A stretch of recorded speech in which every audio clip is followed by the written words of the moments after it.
Next question. The cost of 2 stopwatches is the same as the cost of 5 hockey sticks. Is this statement true or false? ഒരു statement തന്നിട്ടുണ്ട്.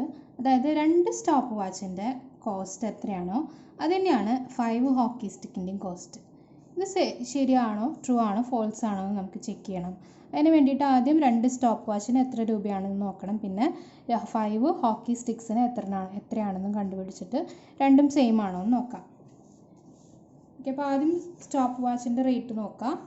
Stop വാച്ചിന് cost of 1 stopwatch is ₹410. ഒരു stop വാച്ചിന് 410 റുപ്പീസാണ്. ഇനി എത്രയാണ് കാണാൻ പറഞ്ഞിട്ടില്ല?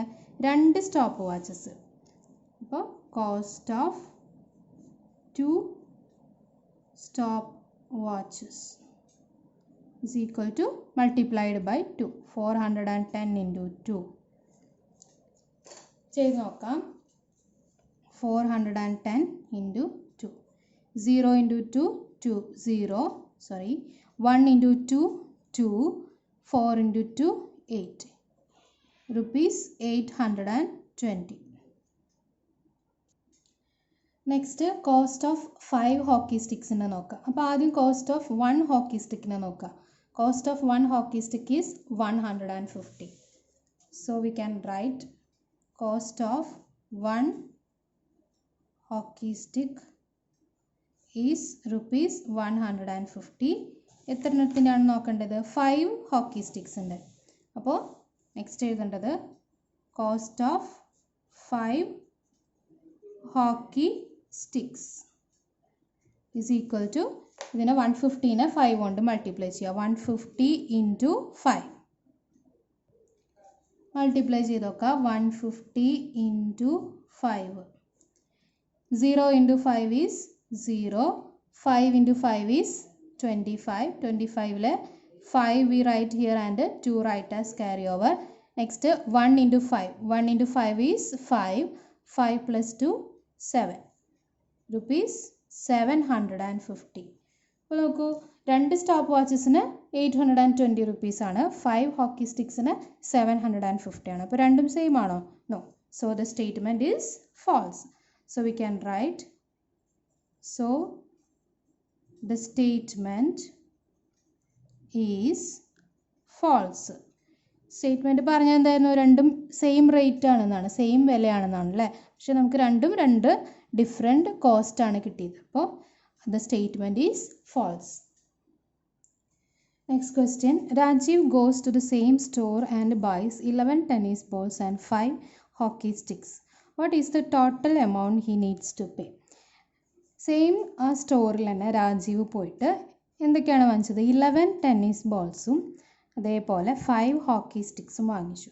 അപ്പോൾ രാജീവ് കൊടുക്കേണ്ട ടോട്ടൽ എമൗണ്ട് എത്രയാണ്? അതാണ് ക്വസ്റ്റ്യൻ. അപ്പോൾ നമുക്ക് ഈ സെയിം സ്റ്റോർ തന്നെയാണ് അല്ലേ, അപ്പോൾ ഓരോന്നിൻ്റെയും റേറ്റ് സെയിം തന്നെ ആയിരിക്കും. അപ്പോൾ ടെന്നീസ് ബോളിലെ 11 ടെന്നീസ് ബോൾസിൻ്റെ റേറ്റ് നോക്കാം.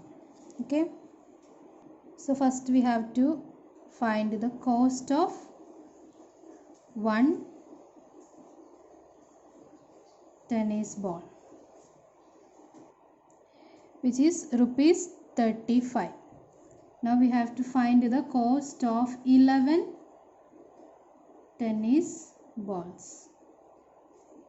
എന്ത് ചെയ്യണം? മൾട്ടിപ്ലൈ ചെയ്യുക. 35 into 11 മൾട്ടിപ്ലൈ ചെയ്ത് നോക്കാം. 35 into 11. 1 into 5 is 5. 1 into 3 is 3. Next 1 into 5 is 5. Again 1 into 3 is 3. Now add 5. 3 plus 5 8. Then 3. So the cost is ₹385. Next we have to find the cost of 5 hockey sticks. അത് നമ്മൾ മുമ്പത്തെ ക്വസ്റ്റ്യനിൽ കണ്ടുപിടിച്ചിട്ടുണ്ട്. Cost of 5 hockey sticks is ₹750. നമുക്ക് അതേപോലെ തന്നെ എഴുതാം, കണ്ടുപിടിക്കേണ്ട ആവശ്യമില്ല അല്ലേ. ₹750. ഇനി ടോട്ടൽ എമൗണ്ട് ആണ് കാണേണ്ടത്. ടോട്ടൽ എമൗണ്ട് എന്ത് ചെയ്യുക? ആഡ് ചെയ്യുക. 385 + 750 ആഡ് ചെയ്ത് നോക്കാം. 385 plus 750. Add the ones place first. 5 plus 0, 5. 8 plus 5, we get 13. 3 right here and 1 right as carry over. 1 plus 3, 4. 4 plus 7 is 11. So the answer is rupees 1135. Last one, what is the difference between the cost of 2 tennis nets and 1 stopwatch? You have to find the difference. Difference എന്ന് പറഞ്ഞാൽ വ്യത്യാസം minus ചെയ്യാണ് വേണ്ടത്, ഇവിടെ subtract ചെയ്യാണ് പറയുന്നത്. Okay, ഏതൊക്കെയാണ്? 2 tennis നെറ്റിൻ്റെയും 1 stop വാച്ചിൻ്റെയും. അപ്പോൾ ഫസ്റ്റ് നമുക്ക് ഈ 2 ടെന്നീസ് നെറ്റ്സിൻ്റെ കോസ്റ്റ് നോക്കണം, ദെൻ സ്റ്റോപ്പ് വാച്ചിൻ്റെ കോസ്റ്റ് നോക്കുക, എന്നിട്ടത് സബ്ട്രാക്ട് ചെയ്യാം. First we have to find the cost of 1 tennis net. ഒരു ടെന്നീസ് നെറ്റിൻ്റെ റേറ്റ് rupees 270 ആണ്, 70. ഓക്കെ, ഇനി നമുക്ക് കോസ്റ്റ് ഓഫ് 2 ടെന്നീസ് നെറ്റ് ആണ് കാണേണ്ടത്. അതാണ് ക്വസ്റ്റ്യനിൽ ചോദിച്ചിരിക്കുന്നത്. Cost of 2 tennis nets is equal to 270 into 2. Let's multiply 270 into 2. 0 into 2, 2. 7 into 2, 14. 4 right here and 1 right as carry over. 2 into 2 is 4. 4 plus 1 is 5. So the answer 542 rupees. Okay. ഇനി stop വാച്ചിൻ്റെ ആണ് അല്ലേ. Cost of 1 stop watch. See the bill. ബില്ലിൽ നോക്കുക. Cost of 1 stop watch is rupees 410. അപ്പോൾ നമുക്കത് എഴുതാം, rupees 410. ഈ ക്വസ്റ്റ്യനിൽ ഇതിൻ്റെ ഡിഫറൻസ് ആണ് ചോദിച്ചിട്ടുള്ളത്, 2 ടെന്നീസ് നെറ്റിൻ്റെയും സ്റ്റോപ്പ് വാച്ചിൻ്റെയും difference. So difference is equal to, ഇത് സബ്ട്രാക്ട് ചെയ്യുക, അതിലെ ഗ്രേറ്റസ്റ്റ് നമ്പർ ഇതാണ് അല്ലേ, 542 minus 410. Let's do this. 542 minus 410.